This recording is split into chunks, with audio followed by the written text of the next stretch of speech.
All right, we are back. Welcome back to another Tenement TV.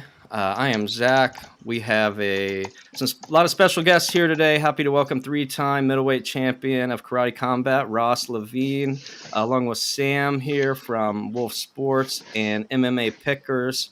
Guys, how are we doing today? Fantastic. Doing good. Great. Doing Glad to hear it. spectacular. Glad to see you, Ross. Sorry for the Thanks little for having confusion me. there. We're excited to have you. We got a lot of questions for you. We want to pick your mind on a few things. Oh, no worries. No worries. I'm good, man. I appreciate you guys being a little flexible. So thank you for having me as always. Yeah, no, Absolutely.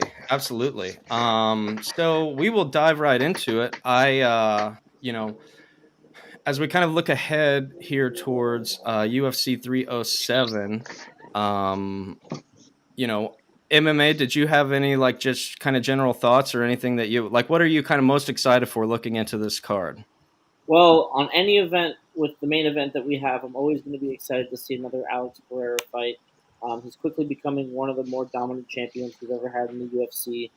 He's got a very exciting style. He finishes fights fast. He finishes fights brutally. And he's going against another guy with a similar style. So, as cliche as it is, the main event is certainly the event I'm the most excited for. I'm very excited to see Kevin Holland back in action against Roman Dolidze. Roman Dolidze coming off of a loss in the light heavyweight division, moving back down to middleweight. Kevin Holland moving up to middleweight. That's going to be a fun one as well. Kayla Harrison's going to have another fight in the UFC against Caitlin Vieira, who's just looked like an absolute world beater. She just took out Jasmine Yagiri at the Spear card, and I believe, or maybe that was Caitlin Souza. But she's from the Fighting Nerds, and she's just looked incredible. So I'm very excited for that one. And obviously, Kayla Harrison, they're calling her the next Amanda Nunes. So anytime we get to see her perform, that's a real treat. And then there's some gems on the prelims, too. Cesar Almeida is a kickboxer who actually has a win over Alex Pereira. He's going to be fighting Ihor Porteria. Very energetic, very fast, constantly improving fighter who's on the come up in the UFC. So that should be a banger. The feature main event is Wonder Boy Stephen Thompson, fellow karateka. He's going to be fighting Joakim Buckley, who's a surging contender in the welterweight division, coming off of a couple of big wins. That's going to be a banger, especially if it stays up on the feet. You have a powerful, pressure heavy boxer going against one of the better point fighters of all time, Stephen Thompson. And early on in the night, in the early prelims, there's two, I'm going to call them legacy matchups to be polite, that I'm looking forward to. Court McGee and Tim Means are going to be opening up the card. Court McGee won the Ultimate Fighter, I think, number 10. He's been in the UFC for ages. He's actually the younger fighter in this fight. Tim Means. This is going to be his 51st pro fight, and he's coming up on 41, I believe. It's going to be the classic old school UFC story of a wrestler versus a boxer. So very excited to see that one go down. Kind of excited to see both of these guys entering the twilight of their careers and not having to fight, young killers, getting to fight, another veteran with similar levels of experience. And then Ryan Span's going to take on OSP, and OSP looked great in his last fight. Ryan Span obviously coming off an injury, so that's going to be a fun stylistic matchup between two heavy hitters. Great. Love to hear the rundown. Trying to I was gonna, get caught up here, but go ahead, Sam. yeah. Well, I was gonna. My questions were for Ross particularly, so I was gonna wait till Ross. You good if I ask you a few questions here? Yeah, of course, man. Go for it. Okay, so you did tell me that you've trained with Alex Pereira before, and you've trained with Khalil Roundtree's striking coach. So I wanted to kind of get your thoughts on that upcoming main event, what your predictions are, what you're looking forward to, and stuff like that. Yeah, I mean, listen, I think like the MMA picker just said, when you got two guys that have exciting styles like that, they both want to do the same thing. They're looking to knock people out. They're known for their striking. It's always going to make for an exciting show. Just being in front of Pereira, it's like when you watch him, I think the common theme is like, it doesn't look pretty. right? Like it doesn't look like your Mhm. traditional kickboxer where it's like everything is so perfectly placed and it looks really good and very technically sound. Like that's not really his style. He's deceptively technical. And if you're not on your P's and Q's, and if you stand in front of him and try and figure out what's going on, you're going to get clipped. So, I mean, in my opinion, if it were to go Roundtree's way, he would have to be the pressure fighter. He's going to have to be willing to trade. He's going to have to be willing to kick. And he's going to have to know that it comes with a price. And, I don't know that we've ever really seen Roundtree's chin tested. I don't think correct me if I'm wrong. Has he ever been finished in the UFC? Roundtree, I believe so. With strikes? With strikes? Uh, It's definitely been a while. He's on a long win streak. Yeah, right it's been quite a while. I don't know that he's ever been Years. finished with strikes in his UFC career. So, we're going to see what his chin's made of because Alex is going to hit you, and I think if he can withstand some of that, which no one has proven to be able to this point, then we got something special on our hands. But, if I had to put money on the fight, I think I would absolutely have to work with Pereira. He's bigger, he's longer. He's seen from a striking perspective, he's seen everything that Roundtree's going to, put out towards him. And this is the first time in a while where he's going to have a pretty significant height advantage. You look at the last couple fights, and it was Yuri twice. He fought Jamal Hill and Jan Blachowicz.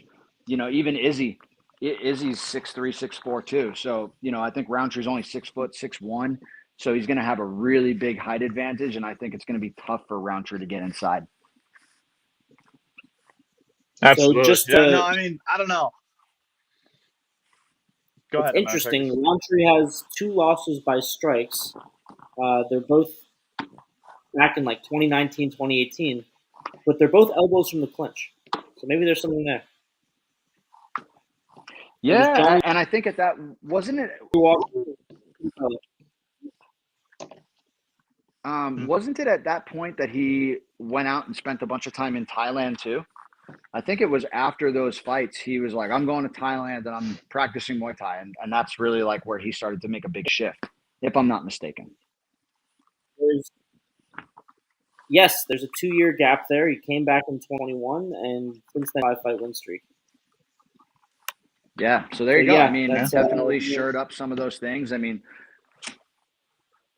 I never got to train with Khalil. He was away when I was up at Syndicate working out with Chris Trammell and some of the guys over at that camp. But I never got a chance to work with Khalil. But everything that I've heard about him has been stellar. I mean, I've heard he's an absolute workhorse. I've heard he's a great training partner.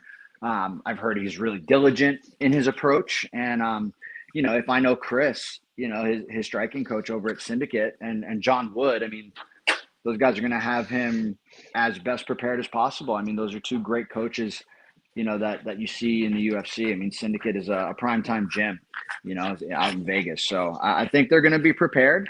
But again, I mean, you look at the people that Pereira have brought in, he's working with former Glory kickboxer, Yusri Bulgari, who just, had a win on the Contender Series. And he's been training with Cesar Almeida, who's also sharing the card with him. And of course, he's got Glover. So I think just overall, Pereira has more ways to win this fight. And I think that's going to play out. Dude, love to hear it. Is there any other fights that you're looking forward to on that card specifically? God, yeah. I mean, there's so many great fights. I think the Kevin Holland Dolidze fight is a sleeper for fight of the night. I don't even know if it's a sleeper, but it's definitely fight of the night candidate. I mean, I think Kevin, it's hard to see Kevin Holland's name on a card and not think it might be fight of the night. I am a little surprised that it is on the main card ahead of Wonderboy and Buckley when both of those guys are ranked higher. But it's like Dolidze just did the UFC a favor when he stepped up in weight to fight Anthony Smith, and he won. So, maybe they're giving him a little nod, giving him the pay-per-view. Yep. The head spot on that. But I think seeing him at middleweight, this is going to be a huge test for Kevin Holland. Seeing him at this weight class, stepping back up to middleweight to see where he's at against a guy who can freaking do it at light heavy. That's going to be a cool fight because they're both strikers. Obviously, Wonderboy and Buckley. This is, usually Wonderboy doesn't lose to other strikers. So I'm curious to see how that plays out with Buckley, who's on an absolute tear. So those are definitely some fights. I'm a striker at heart, so I want to see that. But I want to see how Kayla Harrison does again. Yeah, obviously, I think everybody expects her to be dominant, but yeah, I want to see it again. Love it, Zach. I'll go over to you. Yeah, no. I mean, one thing that I was kind of curious about, we'll kind of go off script maybe a little bit here with as far as the UFC 307 card, but because Ross, I know that you do quite a bit of training and and helping athletes recover from injuries. So one thing that I was curious about, because as you are still an active fighter to some extent, right? Defending champion, and I just would like to know kind of what led to you getting passionate on that side of things while also being a fighter. What kind of led you towards that passion to kind of help train athletes while also still continuing your own career yourself? Yeah, well, I mean, what a loaded question. I when I was younger, I actually never thought of doing like professional combat sports. I always thought I was going to be a professional, like baseball player or football player or something like that. And then I had dealt with a couple of injuries myself, which led me to physical therapy and brought out that passion in me where I figured, if I wasn't going to be the guy who's on the field, I could be the guy who's helping the guy on the field and help them be at their best. So I really got a passion for coaching and rehab and stuff like that. And then later on in my life, when I went to grad school, actually for my PT degree, I started kickboxing and fell in love with it and then became a professional athlete. So, I ended up with the best of both worlds. And I think what has just allowed me to marry my passions together is just the need. I just saw from my own experiences as a martial artist coming up, there was really no one that spoke the same language as me. When I had an injury, like in 2010, I tore my hamstring. And as I was getting better and getting closer to getting back to training, my PT was like, all right, well, what are you having difficulty with? I'm like, well, when I throw this low kick or when I throw a side kick, it still bothers me.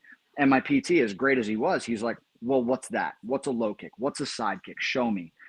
So there was definitely a barrier to success simply because we weren't speaking the same language. It would be the same thing as like if you were a football player and you were going to a PT who specialized in volleyball. It's just two totally different worlds where you really need a specialist. If you want to be at the top of your game, you've got to work with a specialist. And I just realized there wasn't enough of that in the martial arts industry. And why not be the guy?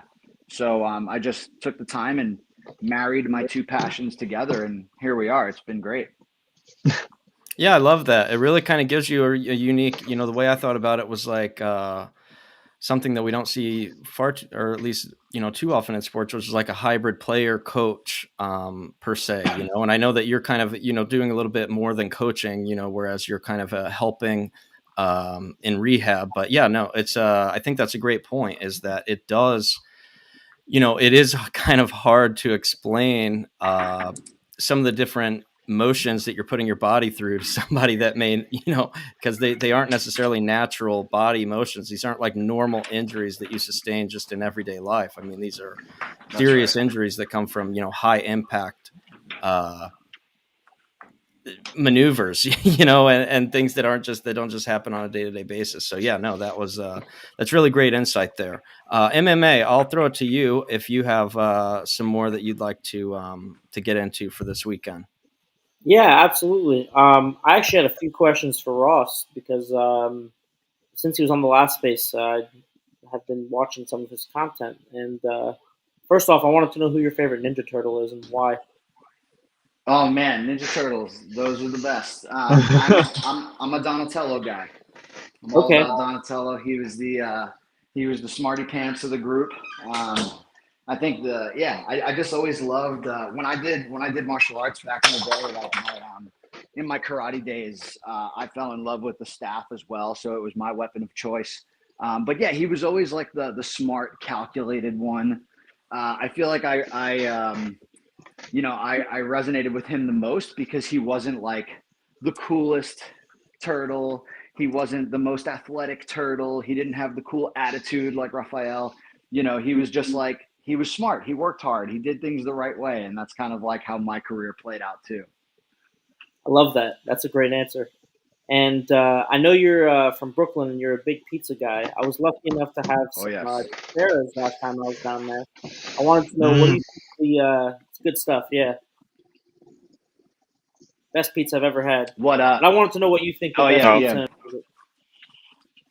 Yeah, I mean, in Brooklyn, you're looking at the Farrah's. They're fantastic. But if you're looking like brick oven, if you want like a true brick oven slice, I think you have to go, if we're talking in New York City, you got to go John's of Bleecker. That's my favorite. I mean, you're going to wait online. You're going to wait outside, whether it's hot, cold, doesn't matter. You're waiting online and it's well worth the wait. But as much as it pains me to say it, my favorite is actually New Haven. Yep, I knew it. I knew it was coming. Yeah, I was like, it's gonna be New Haven. He's gonna say New Haven. But it's really close. It's really close. It's incredible. And I'm a Sally's guy. Oh yeah. Ross, do you think New York style pizza is better than Chicago? I do, but that's just preference. It's personal preference, right? Everyone's different. There are some people that love that deep dish consistency. I mean, it's still good.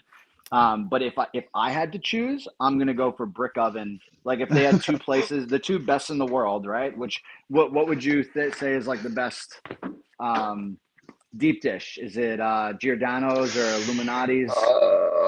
Illuminati's is really good. There's some local places like in Chicago. There's not many. I don't know. I would probably go with a local place. Like if you went just downtown Chicago and just found a like street corner, like hole in the wall Italian place, that's probably where you can find the best deep dish pizza.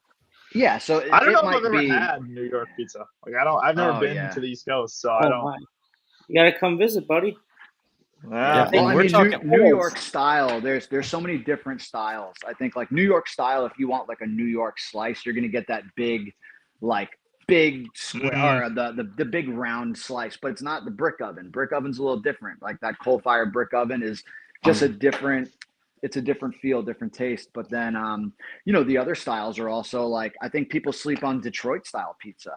If you've never had like really good Detroit style pizza, it's like the blend of Sicilian and like coal fire. It's so good. A good Detroit pie is freaking hard to beat. You like an dude. So I'm wildly impressed. You like Sally's.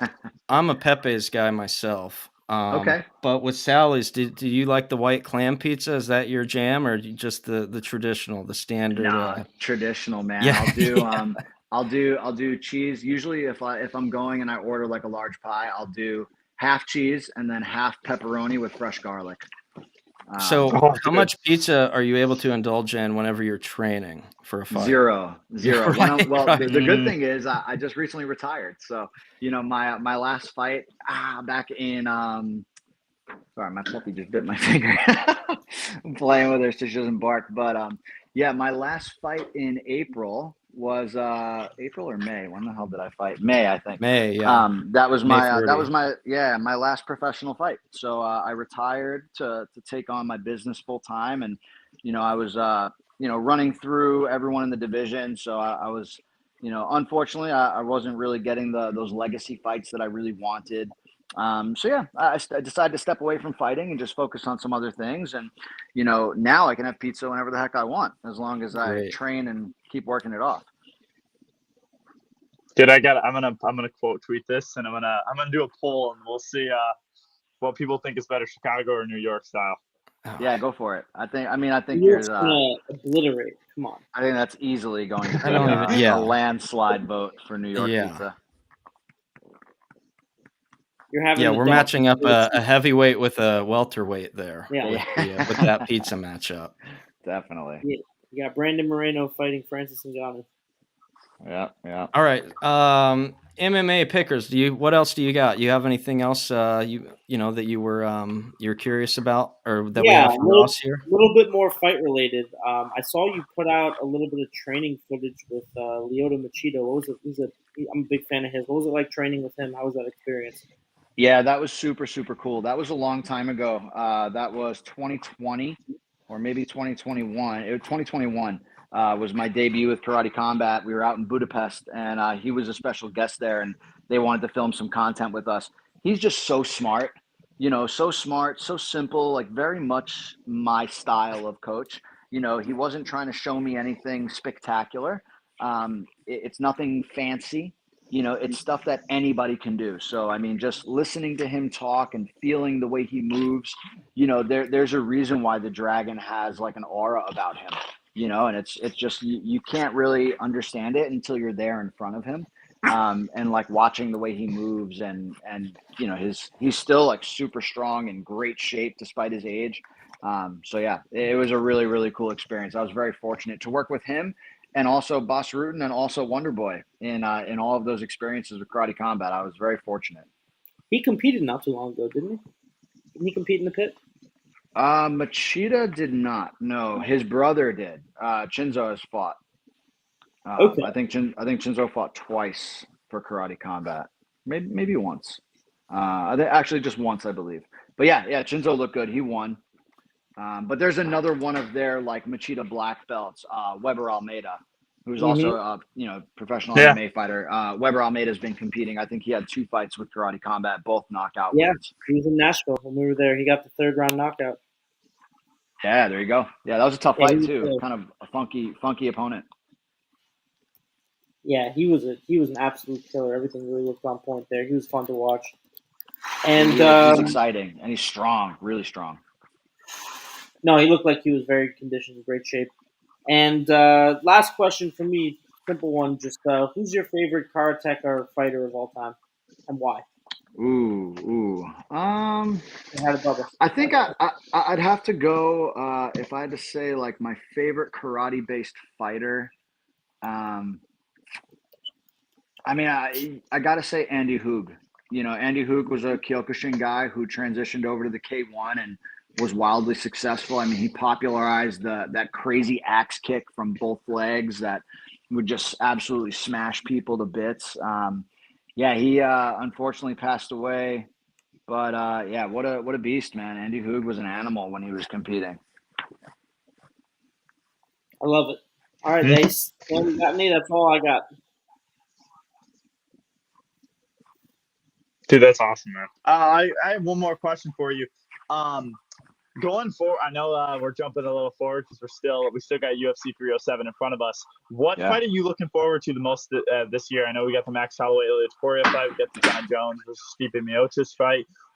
Is there a specific fight you're looking forward to? Yeah, I can't say I'm excited for Jones Stipe. I mean, I think we all have an idea of the way that's going to go. I don't care if Stipe's in the best shape he's ever been in. I mean, I think Jones just steamrolls him. So I'm really not too excited for that fight.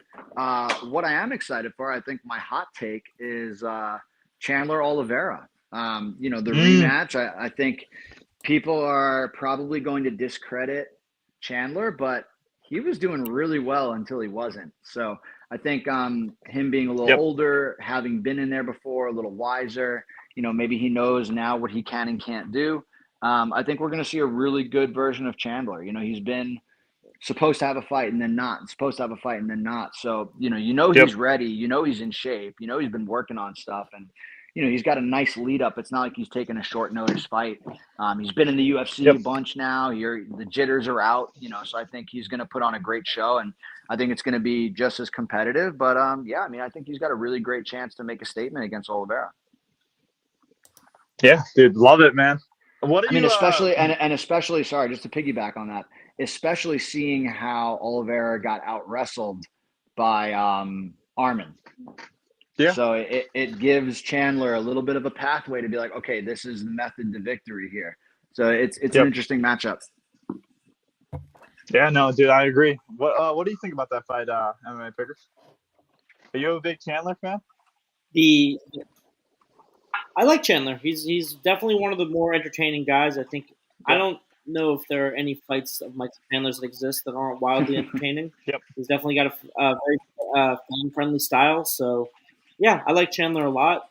I also really like that take of he was doing really well against Oliveira until he wasn't. At the end of the day, styles make fights. Up until that Poirier fight, Chandler had not been submitted in his entire career. In Bellator, he was actually known as uh, the anti-black belt because he would mess up all the Brazilian Jiu-Jitsu black belts with classic American wrestling. And I do think that he's probably not a great stylistic matchup for Oliveira, but at the same time, Oliveira's Oliveira, so it's a fight with a lot of question marks.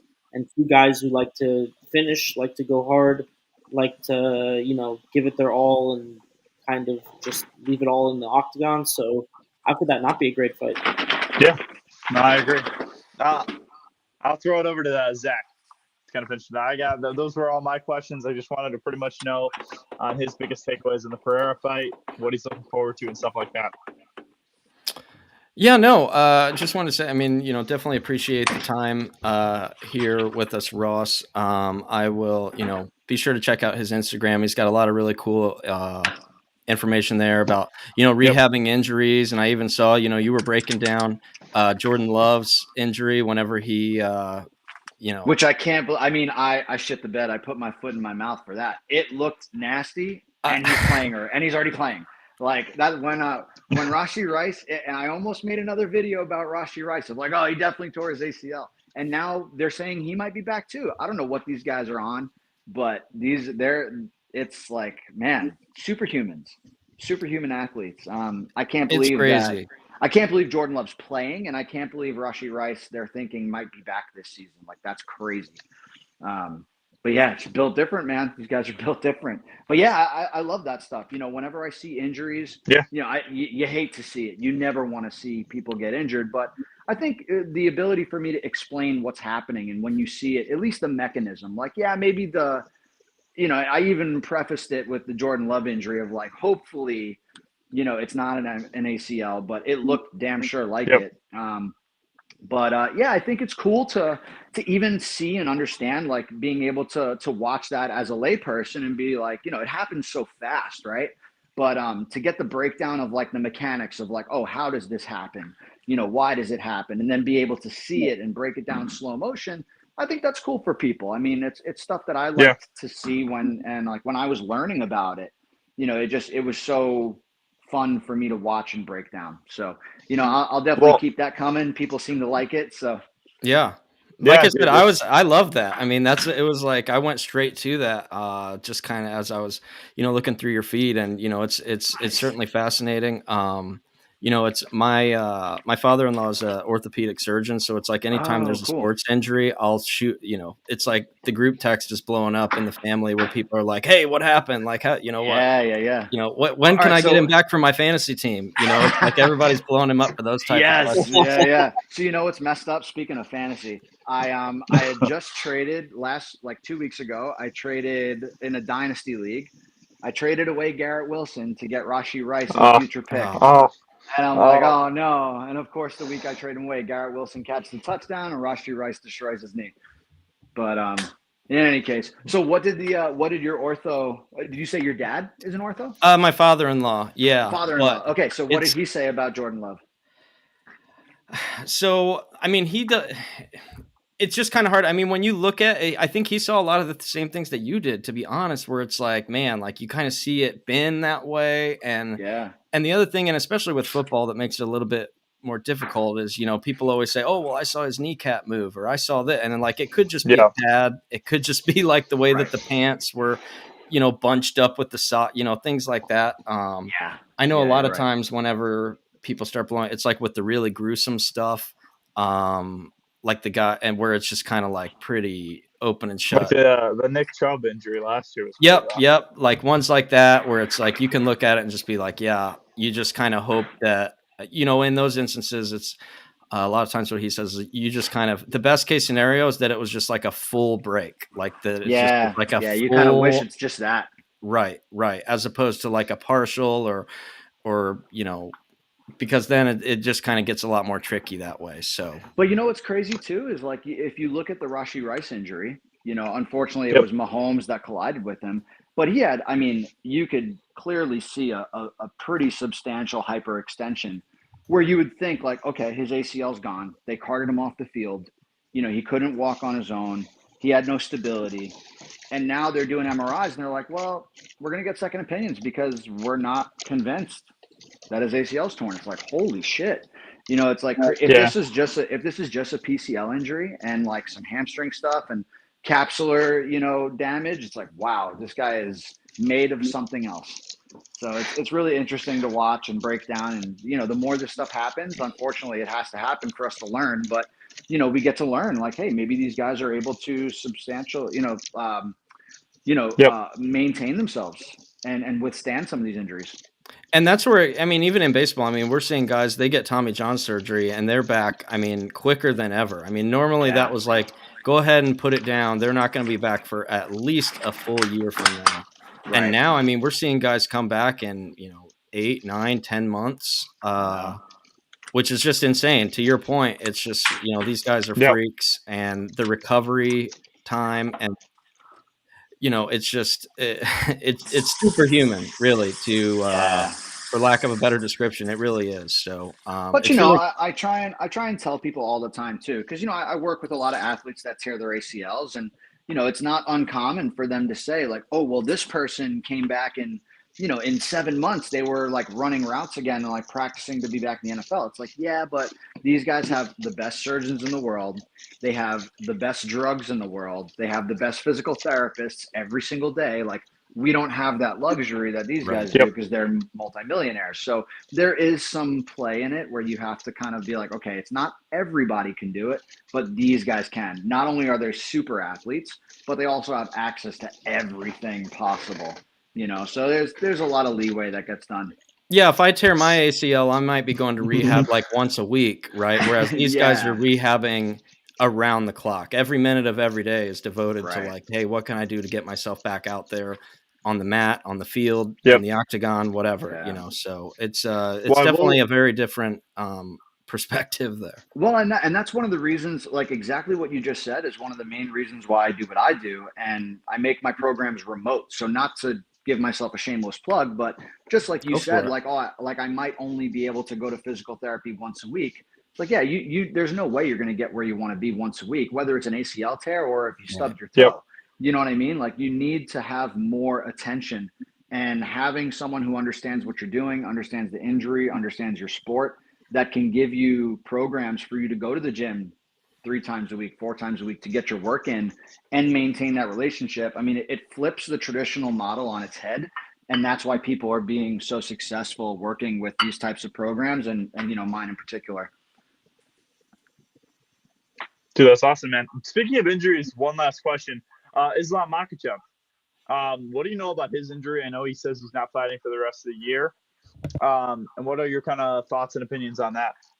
Yeah, so refresh my memory on what the injury was, because I knew he was hurt, but I didn't remember hearing them disclose what it was. Hand injury. It was a wrist injury. So I don't know, but didn't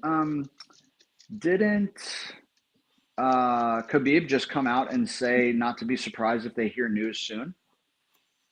I thought I just saw that maybe earlier this week. There was a report saying that Khabib had mentioned there's that there's going to be news dropping soon, that he couldn't say anything, but there's going to be an announcement soon. So I think he might have a fight for the end of the year or early next year. Hand injuries are tricky. I don't remember. Again, I don't remember hearing exactly the extent of the injury. So if I can give you a little more involved, answer. But hands in general, wrists are tricky, especially if it was ligament, because everybody responds a little differently. Like, I shredded up some ligaments in my hand after one of my fights, and I was lucky. I didn't need surgery, but I had to give it a rest for quite some time. And impact was uncomfortable in certain positions, and I was taking medication, and I ended up getting a cortisone injection. It was just kind of a delayed process, and as soon as you think you're good, you go to hit something and you set it back again. So they're just kind of tricky. And I can imagine with his style of wrestling and grinding and grappling, it's probably a totally different story. But I mean, I guess with that news that Khabib thinks there's some announcement coming, I mean, it sounds like it's boding well for him. Yeah, I know Arman Tsarukyan said he'll fight for the interim title, and they were like, he hasn't even He's been a very active fighter for the last 2 years. So I was just curious on the MMA pickers. Do you know specifically what happened to his wrist? I believe it was a training accident. I think he had injured it during the Poirier fight and then re-injured it during training, from what I read. And yeah, I do think it's probably likely he's going to fight early next year. We're already booked all the way out to December at this point. And with his status still unsure, I would expect probably January, February. But it's interesting that Khabib said that, because as far as I was aware, I think that was the original speculation that he was going to be back January or February. So, hopefully he's back soon. Another guy who's always an exciting fight, obviously. And Yeah. Well, we need a Jamie. Is there who's the Jamie of the show? Like from Rogan's podcast, to Google that real quick, because I'm almost positive I saw it. I got you. Let me find There it. you go. Google that. See if Khabib said anything about Islam's return to action. I will say, while we're waiting, I want to go ahead and throw this up, just because, like I said, get in there. This is the link straight to Ross's Instagram. Like I said, a lot of really cool information in there, both about training, about recovery, just kind of some really good insights there. Like I said, I found, just it didn't take long to find some cool videos about Jordan Love and a couple other recovery and training videos. So make sure you scan that, get in there, give him a follow. Sam, you said you were ready to go? Oh no, yeah, I was scanning his Instagram code. Yeah, I got you. Yeah. Actually, I just found it. It was 3 days ago. He said it. Yeah, he said revealed plans. He's going to defend in January. There's news of him fighting an unnamed opponent in January. The UFC offered them a fight. Oh, and you know how the UFC is. If you're injured, they're not even going to talk about you. So, there must have been some word that he was feeling good and ready to go. So there it is. Must be doing all right. What do you think about Islam Makhachev going against Arman Tsarukyan? And is there anybody in that division that can challenge him? Yeah, I mean, Arman, I think the cool thing about Arman too is not only is he a really good wrestler, but he's freaking tough. He's big, like he's really big. Yep. I'm trying to think. I don't know that I've ever seen them next to each other. So I wonder, because I know Islam is big too, but I wonder how big Arman is in comparison. Like, what's the size difference? But you also know that Arman's freaking tough, man. Like his jiu-jitsu defense and just general toughness and durability is up there. For him, like I think a lot of people thought he was done for when he fought Charles, and he was in that, was it a rear naked choke or a guillotine that was deep for like quite some time, and he managed to get out. So, I think it's going to be more than just your take him down, beat him up for Islam to be successful. I think he's going to have to mix his striking, and, that makes it interesting. Yep. Dude, love to hear it, man. I think he can implore a lot of that, the stuff that Volk did successfully against Islam. Somebody like Arman, who's bigger, can implore that same type of strategy and have some success. So it'll be an interesting matchup. Yeah. Definitely. Zach, I'll throw it over to you. Yeah, no, I was just going to say one last, to kind of put a bow on things. Ross, we definitely appreciate you coming on, spending some time with us. We certainly spanned a wide range of topics, from Ninja Turtles to pizza to UFC 307, injury recovery. We talked some NFL. We talked fantasy football. We kind of covered everything here. So we nailed it. Really appreciate the time. Would love to maybe revisit the conversation sometime in the future. So if there was anything else that you wanted to plug, like I said, get in there, follow his Instagram. And like I said, appreciate the time. I'll turn it over to you, Ross, if there's anything else before you have to bounce. Yeah, 1,000%. I mean, this is the second time doing this show with you guys. I really love it. I appreciate it. As a retired fighter, it's cool to know that my input is still valid and wanted in the community. So that makes me feel good. You guys are patting me on the back nicely. But I love talking shop when it comes to this stuff. And man, you guys did a killer job of just blending it all together. Yeah, you're right. We covered quite the variety of topics. So any chance I can get to do stuff like this, I love it. So feel free anytime you guys need a guest or want someone to kind of shoot the shit with, man, give me your buzz. I will, Ross, dude. What do we got to do for a Ross Levine pizza review? Ooh, maybe. I Yeah, feel like don't I feel know. like we need one of those. I do. Yeah. After listening We Maybe to you can talk make Tyson that about or this, happen. I We Chicago. can Let me arrange know. it. I think we can arrange that. I eat enough pizza to make my picks. Oh seems yeah, that way. I'm gonna have to head back out to New Haven for dude. that. No, you guys are talking for food, and I'm starving over here. Like my mouth was watering when he was talking about pizza. I was like, oh. All right. Gotta Well, get like, yourself some Sally's. yeah, Sally's and Pepe's. Yeah. Get both of them some love. So, yeah, again, really appreciate the time. Thanks again, Ross. We will definitely stay in touch. We will talk soon. Love it. Thanks, guys. Have a great day. Thank you. Thanks, Ross. Bye-bye. All Are right. we staying on for a few? Yeah, because I feel like we could run through the board, maybe get Yeah. some picks in, actually get the MMA picker to make some fire off some picks. So, so let's see.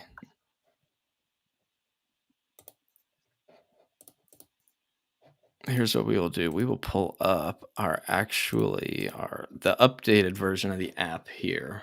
So Perfect. You want me to just go down the line here? sure, yeah, absolutely. Perfect. All right. First one, you got Tisha Pennington versus Carla Esparza. This is Esparza's retirement fight. She's coming off of a long layoff, about 2 years since what most people know is one of the worst UFC fights of all time against Rose Namajunas. Tisha Pennington, on the other hand, been a little bit more active, but also in the twilight of her career. Due to the inactivity, the physical burden of having a kid and her last performance, I'm going to side with Tisha Pennington here for the pick. And then the next one is Oven St. Preux, OSP, versus Ryan Spann. Ryan Spann coming off a tough performance. Oven St. Preux coming off of a great performance. However, Oven St. Preux has only been beating very low-level guys as of late. That fight against Shogun Hua was way too close. Obviously, Shogun Hua is an absolute legend, but the person he fought was a shell of the former Shogun Hua, old, out of shape. And it just didn't. It looked much too competitive for my liking. I think Ryan Spann has the skills to get it done. He's slick on the feet. He likes to pull with big power. He knocks people out cold, and he's the younger, more athletic guy. I'm going to go with Ryan Spann. Austin Hubbard versus Alexander Hernandez. Austin Hubbard was on the veteran team on the Michael Chandler Conor McGregor season of The Ultimate Fighter. He's got very good boxing on the feet. He's a little bit one-dimensional. He's adequate everywhere else, but Yeah, I was just gonna ask. He's not much of a wrestler, is he? he's pretty one-dimensional. He can grapple efficiently, and to a certain level, he can have success.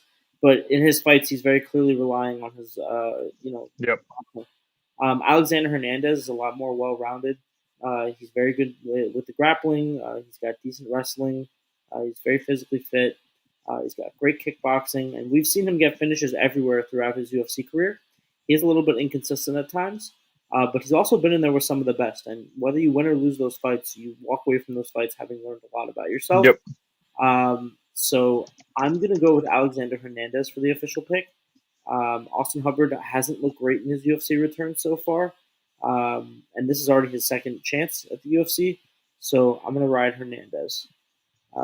Next up, we got Tim Means versus Court McGee. Another fight with two older veterans. Tim Means coming in over 40. I believe Court McGee is either 38 or 39. Yep. Court McGee actually was also a fighter from The Ultimate Fighter. He won season 10. Tim Means has been in the UFC for just about forever. And this is actually his 51st pro fight as a professional fighter, so you can see how long he's been doing it. Tim Means is more of a pressure boxer. Court McGee is a power wrestler. But I'm going to pick Court McGee. I think there's a good chance this is going to be a 3-round fight. And in a long, grindy fight, I believe Court McGee is going to be better conditioned. I believe Sam is going to hold up better. And, Yep. I believe he has a very, very large edge in the grappling exchanges. And I also believe in his ability to get the fight there. So I'm going to side with Court McGee. The next fight I am very, very excited for. We have Batista taking on Aldo, and that's Mario Batista and the legend making his return to the UFC, Jose Aldo. I think Jose Aldo retired after the Merab fight. And then watched Merab pretty much tear through everybody else in the division and realized, oh, that doesn't mean I'm old and washed. Merab's just different. He's So just that good, yeah. I think that factors into his decision to come back. I like Aldo, and I like Aldo by decision in this one, although I know that's not what we're doing here, but just worth mentioning. And he is a slight underdog on most of the sports books. I think it's because of the time off, but he's been active in other combat sports. He's done two professional boxing matches actually. He's been competing in grappling, so he's been pretty active. He's got a very good skill set. He's very well conditioned. He looked good at 135, 145 last time he fought there. Looks good at 135 last time he fought there. So I believe in his ability to come back and get a win. And, he's one of the GOATs. And at underdog odds, I'll grab that all day. He has shown no signs of slowing down throughout his career. I was just checking. Didn't Jose Aldo, actually, I think he posted it a while ago. It was like, I hope Merab becomes champion because he's never lost to a non-UFC champion. I think that's a stat. I would not be surprised. I mean, he was he was undefeated in the UFC until McGregor put him out. Yeah. It's going to take a lot to beat Jose Aldo, and I don't think Mario Batista has the necessary pressure to get that done. I think Aldo's striking, his leg kicks, and just his brutality in general is going to be too much for Batista. He's going to be overwhelmed. Next fight, Cesar Almeida versus Ihor Potera. Both of these guys definitely prefer to stand and bang. Ihor Potera has displayed some wrestling ability throughout his fights. Cesar Almeida showed us in his last fight that he has excellent get-ups, excellent counter wrestling, and pretty good jiu-jitsu. He's definitely a submission threat, and I believe he has some career submissions. He also has competed in kickboxing with Alex Pereira, so just to give you an idea what level his striking's on. He's an absolute beast of a striker. Potera is very aggressive. He's definitely had some impressive performances despite his last loss, but I'm going to go with the side of skills pay the bills here, and I'm going to ride with Cesar Almeida. Yep. Next one is, can you zoom in there? A little bit small on my screen. Oh, I just lost it. Yasmin Lucindo versus Mariano Rodriguez. This is a tough one to pick. I'm going to side with Lucindo slightly just because I think she is a little bit more well-rounded. I also think her length is going to present challenges for Marina Rodriguez's usual fighting style. She's a boxer. She throws a lot of straight punches down the middle. It's going to be tough when you're giving up a little bit of reach. Yep. Likely a decision. It's a very close fight, though. So I'm going to unconfidently pick Lucindo. Oh, my gosh. Joaquin Buckley versus Stephen Thompson. That is impossible to pick. Here's kind of I'm going to lay out my belief of how the fight goes, and then I'll make my pick. So I think if this fight stays on the feet, I think Stephen Thompson takes him to a decision victory, potentially even a knockout, but likely a decision victory in a 3-round fight. One of the best point fighters of all time, undefeated in his kickboxing career, and I can't think of anybody who was able to stand for him and go toe-to-toe throughout his career. Obviously, Tyron Woodley rocked him with the big right overhand, but that's because of the wrestling threat. Pure striking for pure striking, I don't know how many people in the world could stand toe-to-toe with Stephen Thompson. That being said, Joaquin Buckley is much more than a striker at this point in his career, and this is an MMA fight. He does have good pressure boxing. If he hits you, he has a lot of knockout power. He's very athletic and explosive. I just doubt his ability to put Wonder Boy in those positions to land those kind of shots on him. However, what I don't doubt his ability to do is tackle him to the ground and lay on top of him or ground and pound him or just generally dominate him on the ground. I'm sure Wonder Boy's been working on his grappling a lot over his last few fights. His counter wrestling did look pretty good in round 1 against Shavkat Rakhmonov until he got choked out on the feet, which was not a good look.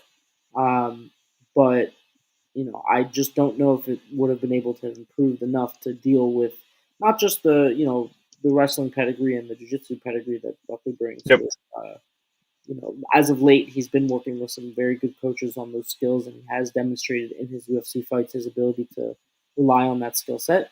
But just the raw athleticism and power that he has, and that's definitely an advantage that he brings to the table that Stephen Thompson does not have. So I have to go with Buckley, unfortunately. I love Stephen Thompson. Really? Yep, I'm going to go with Buckley to get it done. I think he has more tools in his tool bag.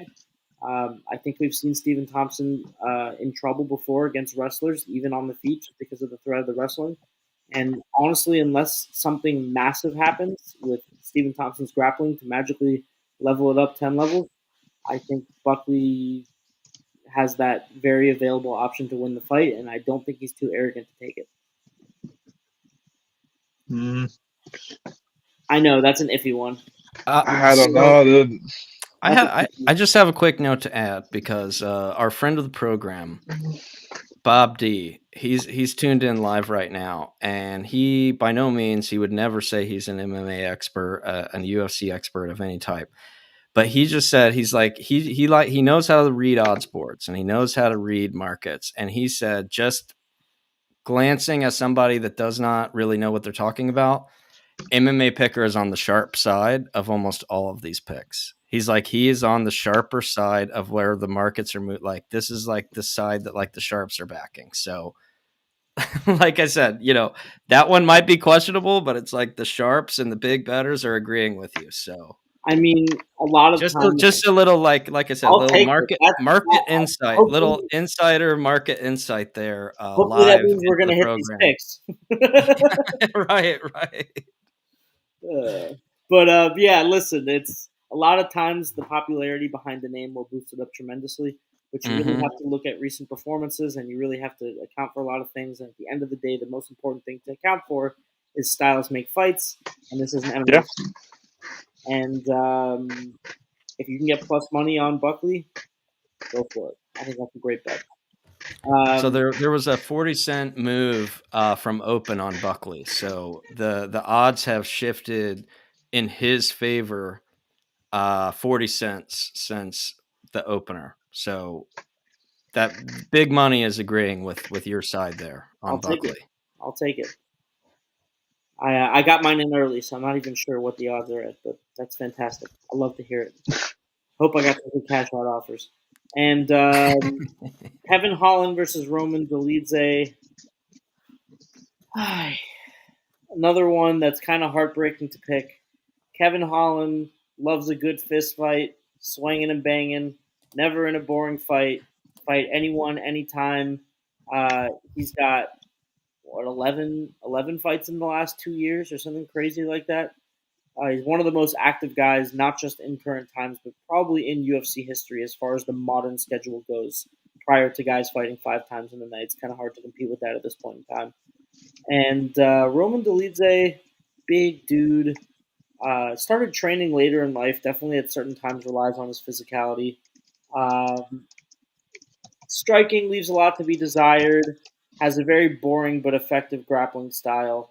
And that's really my biggest caveat and my biggest worry in this fight. I love Kevin Holland. A lot of people are going to be betting on Kevin Holland. Yep. They love Kevin Holland, and they love that he has an exciting way to end fights, and they're big Kevin Holland fans, and they want to win a bunch of money when Kevin Holland gets a knockout. But I got to go with the wrestler against the guy who sucks at defending against wrestlers. I got to do it.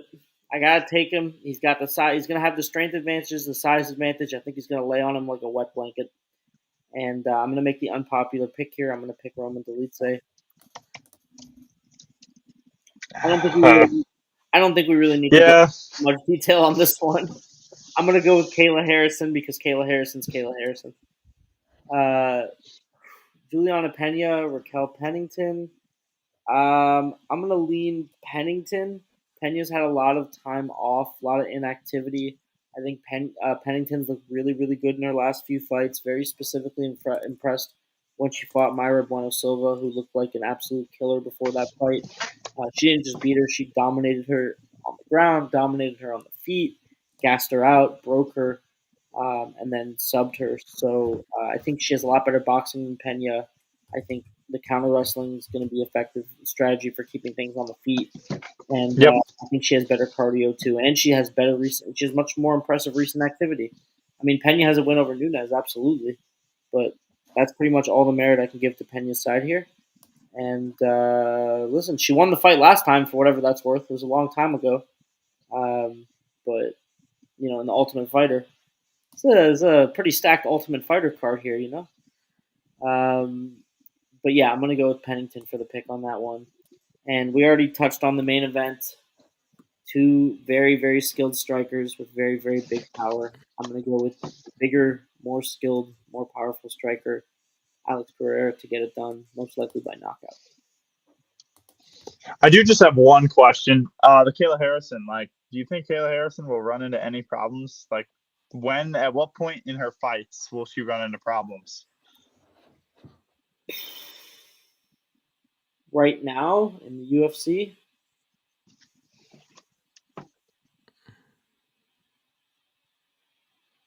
I think Manon Fiorot could be a sleeper problem for her. Okay. Oh, no, she fights at 125. We're talking about 135.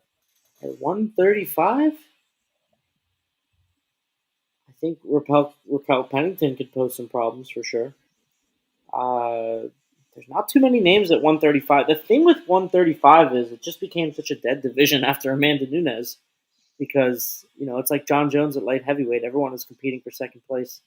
So a lot of, chicks went down to 125. A lot of them just retired, like Anderson, or maybe that was at featherweight. But either way, it's just the talent pool there is not very deep. Yeah, no. That's why I was curious. I was like, Yeah, I don't think a lot of girls are giving trouble. I think it's a matter of do I finish you or do I get a decision? That's the best they can do at this point. Yeah. And now the wrestling that she's been working on at American Top Team to complement her, Olympic medals in judo. I mean, we saw what happened last time. Female judo Olympia as champion. What'd she have, defenses? Yeah. There you go. Yeah, judo seems to work in that specific division. So one thing I'll ask, seeing that Kayla Harrison, minus 1,000 favorite there on the money line, what is a way that somebody could go about, what angle would you look for to bet on something like that? Obviously, you can't really lay the minus 1,000. I mean, you could throw it into a parlay, but it's not going to do much for you. It's not going to do anything. Never. What type of angle would you look for there for somebody who might want to, throw a pizza bet on a fight like that? I think method betting potentially could be good. She's a plus 100 by decision. I think she is very strong. She's very powerful. She's very good everywhere. But at the same time, she's very conservative and careful not to make mistakes, specifically on the ground. I think there's a very real possibility that fight could go to decision. Another thing you can look for value is the over-under. The over 2.5 at about minus 150. And again, I think there's a pretty decent chance of that happening. I don't see her getting finished, obviously. And if she fights conservatively, as she usually does, a lot of her fights go to decision. I think plus 100 for decision is really, really, really good value for that fight. Especially now that we haven't seen her in that many UFC caliber fights. You know what I mean? We're just now, what is this, her third fight or something like that? And she has losses outside of the UFC. Right. So, yeah. Granted, against tough chicks in the PFL, or one tough chick in the PFL, Luna Pierre. But, there's still questions to be answered. And I think a plus 100 for a plus 1,000 favorite, ride that decision bet all day. That's what I'll personally be doing. I think also if it goes over 2.5, it's more than likely going to decision. And if it goes to decision, it's more than likely going to Kayla Harrison. So the smart money seems to be plus 100 by decision. I'd love to hear it, man. Dude, I'm excited for this weekend. Now that I know I won't be gone, right? I will. I thought I was going to be on a flight again. I was like, "Are you kidding me?" Yeah, we should have gone to Salt Lake City a week early. Dude, literally, I don't know why we didn't. We're talking about this. God, tickets aren't even that bad. They're starting at $300. Oh, that's not bad for a UFC fight. My 21st birthday was at the Sphere. It was on the date of the Sphere fight. And I was like, dude, maybe I should go for my 21st to Vegas, the Sphere. I looked, it was $3,500 a ticket. I'm like, I am not spending $3,500 on a ticket to the Sphere. Then I found out I was on a plane anyway, so couldn't even watch it. But yeah, true. You ended up going to Singapore instead. not too bad. Yeah, I missed trash talking you because Merab won. But you know what? Where are all the people that were telling me Sean was going to win that fight? I was the only one in those spaces saying Merab was going to win this fight. Nobody's around. Nope, you were right. I remember that. You said that on this show. You came on this show and you're like, "What are we talking about, guys? Merab is winning this fight." Yes. That was almost. I think that was your exact quote. You said, "Guys, Merab is winning this fight." Yeah, no, I mean, I don't think he'll be Umar, but like, I think he's a perfect matchup for Sean. Sean, they say he's good on the ground. No one's seen it before. It's all like. What do you mean no one's seen it before? He choked out Naomi Gomi. Yeah. Like I said, I mean, he choked out a jiu-jitsu world champion in the jiu-jitsu tournament. How does that? And sure, okay, but his takedown defense has been perfect until now, or almost perfect. Yeah, Leon maybe did some bad. Now, and Aljo couldn't take him down. I mean, Aljo got knocked out, but that's what I thought. I don't think Merab's going to beat Umar. I really don't. I don't know what I saw Sean posting that he won 3 out of the 5 rounds. No, he didn't. 1, 3, and 5. I saw that. Yeah, and dude, did you see? Did you see he posted? It was. Yeah. Dude, he posted. It was like, I'm still undefeated, and then the Twitter correction bot. You know that, like the community correction posted the community notes. Actually, yeah. He's like, no, actually, you are 17-2 in your 19 UFC fights. You've lost to Merab Dvalishvili. It was funny, dude. I have a screenshot of that. It was pretty funny. I will say, as somebody that's like, it's far from my area of expertise, watching that fight, it was in the back of my mind, remembering you saying that he was going to win. And with so many people, seemingly being on, I mean, look, like he was the other side, but you could find either guy as a favorite depending on which book you looked at. But Merab is the favorite on most books.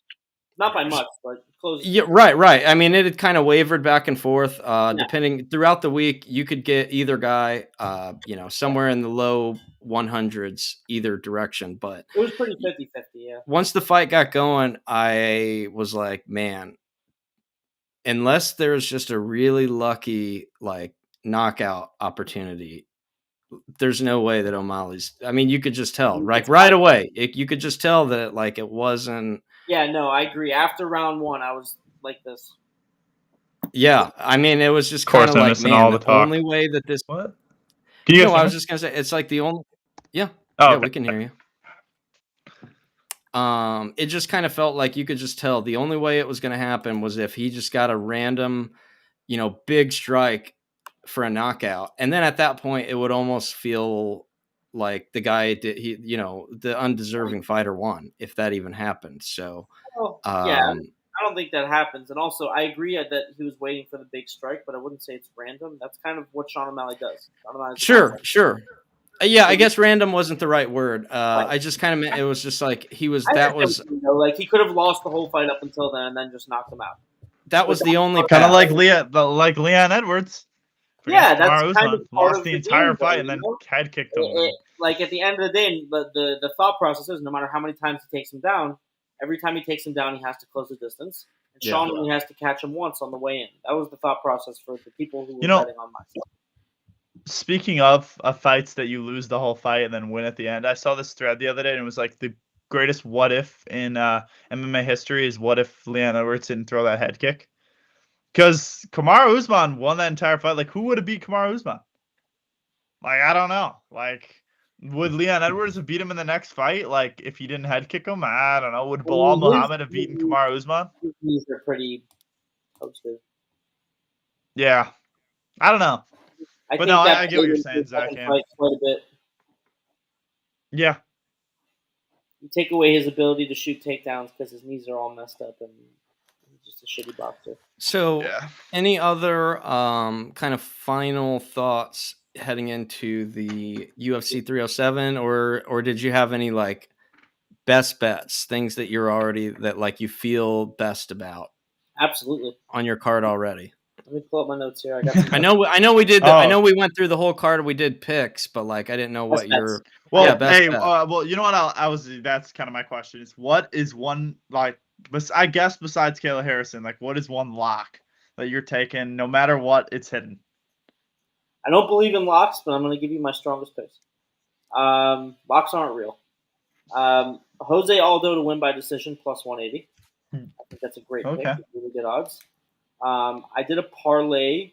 Court McGee and Tisha Pennington at 3-1 odds. Those are the opening two fights. I like that quite a bit. I think it's has a very strong chance to hit. And then I have some good parlay pieces here. Cesar Almeida's at minus 375. I think that's a decent parlay piece. Definitely, obviously not an Yep. bet. Kayla Harrison versus Caitlin Vieira. The over 1.5 is at minus 310. I think that's a great parlay piece. Most of her fights have gone past that point. I think Raquel Pennington at minus 170 is a good money line bet or parlay piece. Let me see here. I have some method bets also. Let me just pull them up.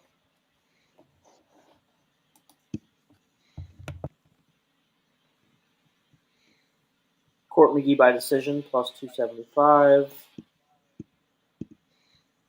Ryan Spann by KO at minus 110.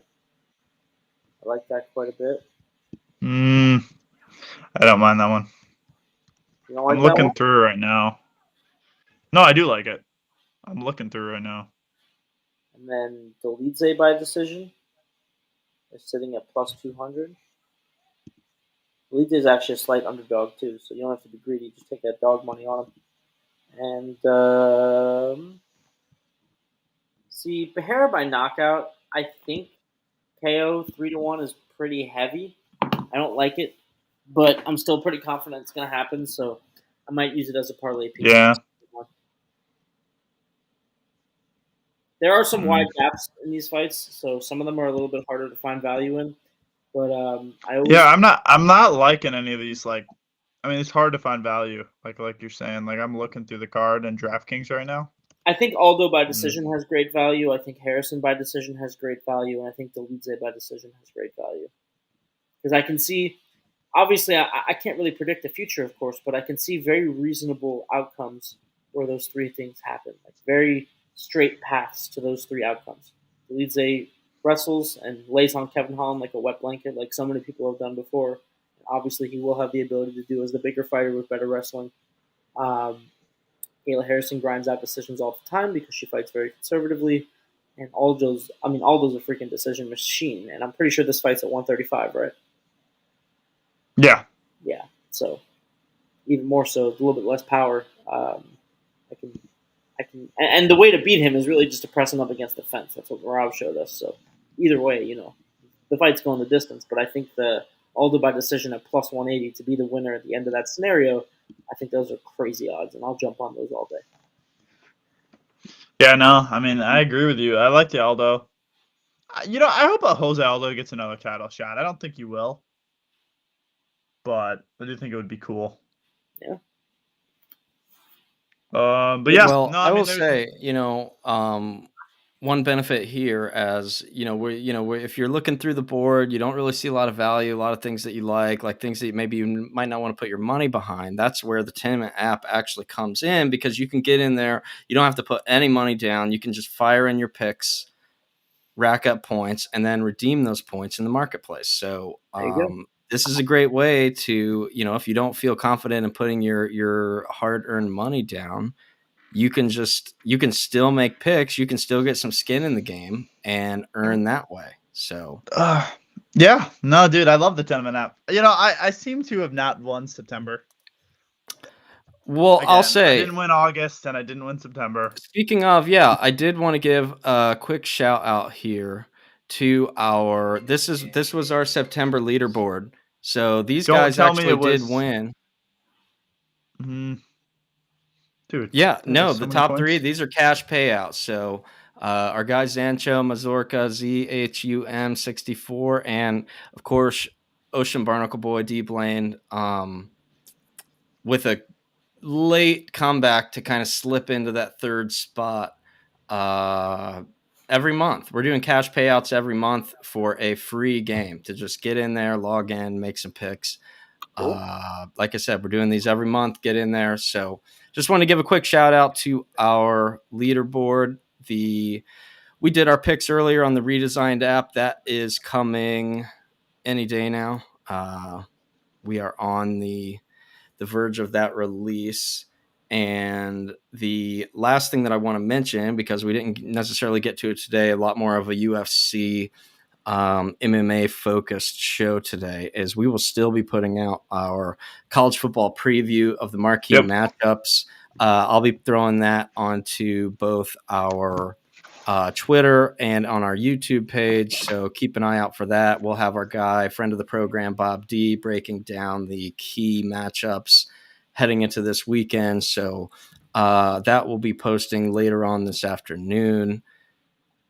Any other thoughts that you guys had before we send it into the weekend? We still have our space tomorrow night, 8 p.m. Eastern, to make sure that you join in for our. Yep. What is the focus going to be tomorrow? We'll probably cover college football and NFL, maybe a little bit of UFC, depending on who joins, and we'll kind of go from there.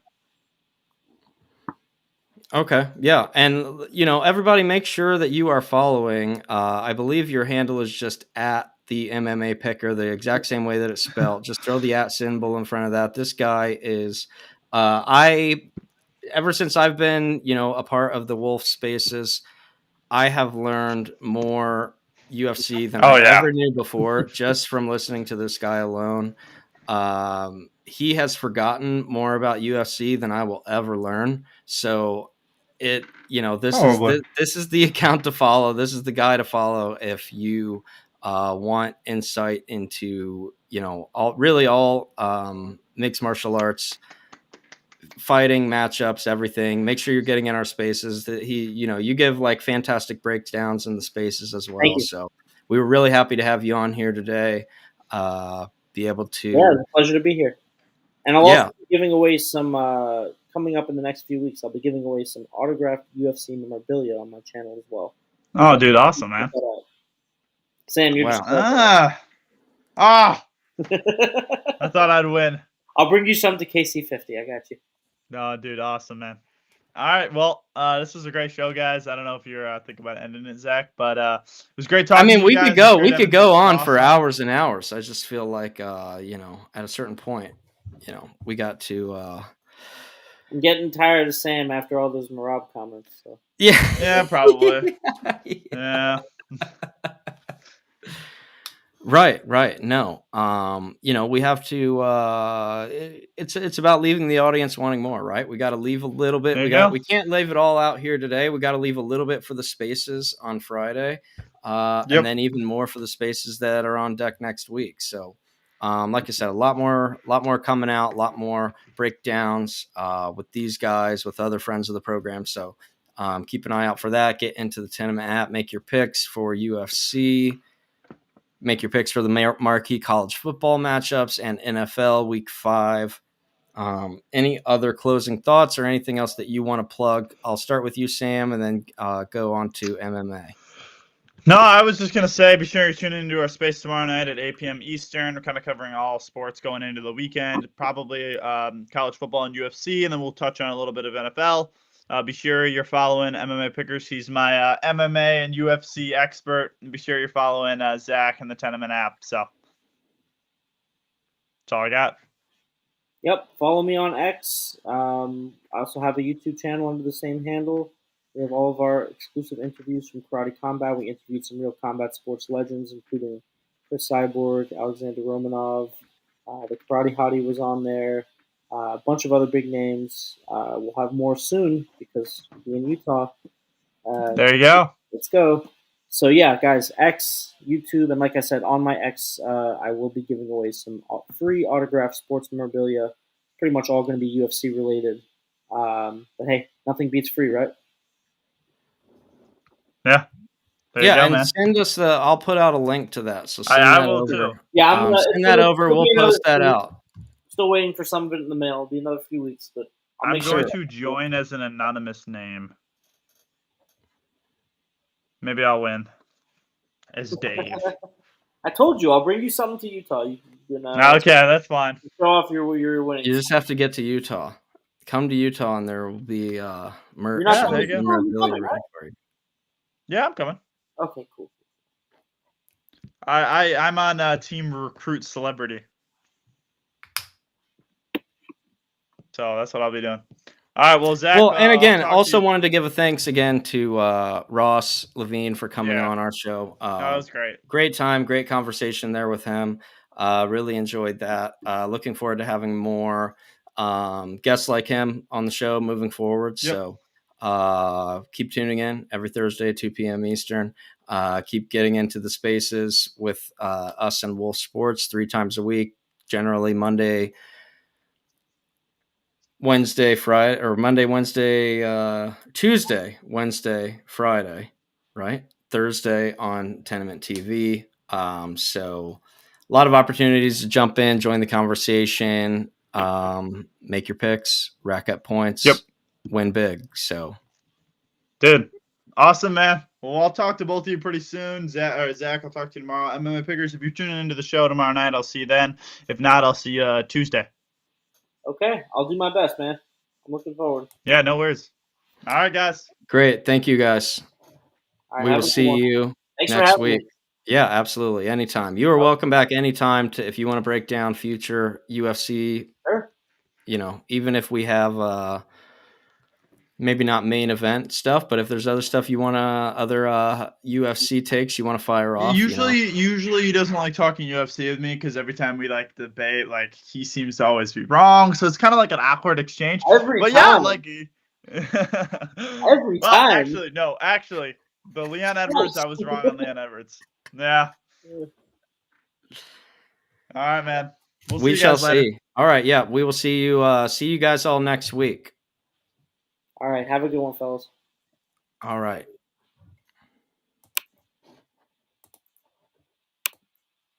Yeah,